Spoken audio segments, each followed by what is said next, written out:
కి సంబంధించి ఇప్పటివరకు 2 సెషన్లో ఏం చేశాడు? గతంలో ఒక 2 సెషన్లలో ఫ్రెండ్స్ సఫైర్ మీద 2 బిట్స్ అడిగాడు. ఇప్పుడు నేను ఎక్స్పెక్ట్ చేస్తున్నా ఫ్రెండ్స్ వాదాల మీద వస్తుంది అన్నాను. డింగ్ డాంగ్ వాదం మీద ఇవాళ ఈ వాదం అడిగాడు. దీని పక్కనున్న వాదము, దీనిపైన ఉన్న వాదము, వాదాలకు సంబంధించి ఒక పర్ఫెక్ట్గా ఒక లుక్ వేసి వెళ్ళండి ఫ్రెండ్స్. తర్వాత స్వతసిద్ధ వాదం, ఈ రెండింటిని కాంబినేషన్లో బిట్ ఇచ్చాడని ఫ్రెండ్స్ అంటూ ఉన్నారు. అదేవిధంగా భాషా నైపుణ్యాలు అంటే LSRW, ఇంగ్లీష్ మెథడాలజీ అయినా తెలుగు మెథడాలజీ అయినా భాషా నైపుణ్యాల మీద LSRW మీద లాంగ్వేజ్ స్కిల్స్ మీద బిట్ లేకుండా ఉండదు. కాకపోతే వాటిని ఒక మన అప్లికేషన్ టైప్లో ఇస్తున్నాడు అనేది ఫ్రెండ్స్ చెప్తున్నటువంటి మాటలను బట్టి మనకు అర్థమవుతుంది.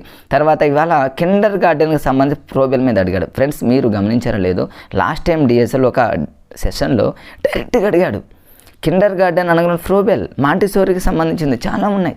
ఈ కిండర్ గార్డెన్కి సంబంధించి ఫ్రోబెల్ డైరెక్ట్గా అడిగేటటువంటి రోజులైతే ఇప్పుడు కాదులే కానీ ఫ్రెండ్స్, ఈ ఫ్రోబెల్ కిండర్ గార్డెన్కి సంబంధించి చాలా ఇంపార్టెంట్ విషయాలు ఉన్నాయన్నమాట.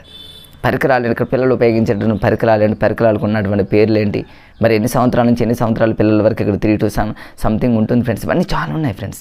కొంచెం ముఖ్యమైనటువంటి పాయింట్స్ని అలా గుప్పెట్లో పెట్టుకుంటే చిన్న పాయింట్లు అలా లుక్ చేసినా మన మైండ్లో స్థిరస్థాయిగా ఉండిపోతాయి ఫ్రెండ్స్. తర్వాత వచ్చేసి అవగాహన మీద ఈరోజు స్పష్టీకరణలు రెగ్యులర్గా అడుగుతానే ఉంటాడు ఫ్రెండ్స్. అవగాహన ఒకటి, వినియోగం ఒకటి, విశ్లేషణ మన నైపుణ్యం ఒకటి ఫ్రెండ్స్. ఈ మూడింటి మీద స్పష్టీకరణ ఒకటి గుర్తుపెట్టుకుంటూ మరి అకాడమిక్ స్టాండర్డ్స్ అంటే విద్యా ప్రమాణాల మీద గట్టిగా ఒక లుక్ వేస్తే బిట్ అనేది అక్కడ పోదు. తర్వాత ఇక్కడ మూల్యాంకనం మీద CC ఫ్రెండ్స్, కంటిన్యూయస్ కాంప్రహెన్షన్. గతంలో అయితే దీని అబ్జర్వేషన్ అడిగాడు సింపుల్గా.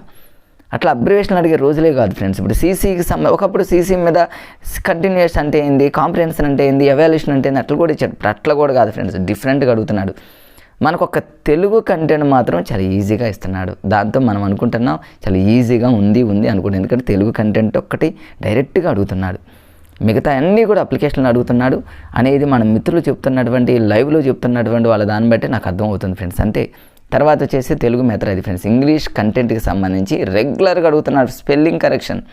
ఈ స్పెల్లింగ్ కరెక్షన్ అనేది కొంచెం అప్పుడప్పుడు ఇంగ్లీష్ పదాలను వాడుతూ ఉండేవాళ్ళు, ఇంగ్లీష్లో మాట్లాడుతూ ఉండేవాళ్ళు, ఇంగ్లీష్ మీద గ్రిప్ ఉన్న వాళ్ళు ఈజీగా పెట్టగలరు. కానీ అచ్చంగా తెలుగు మీడియం నుంచి వచ్చినటువంటి అభ్యర్థులు మాత్రం కొంచెం అటు ఇటు కన్ఫ్యూజ్ అయ్యేటటువంటి అవకాశం ఉంటుంది.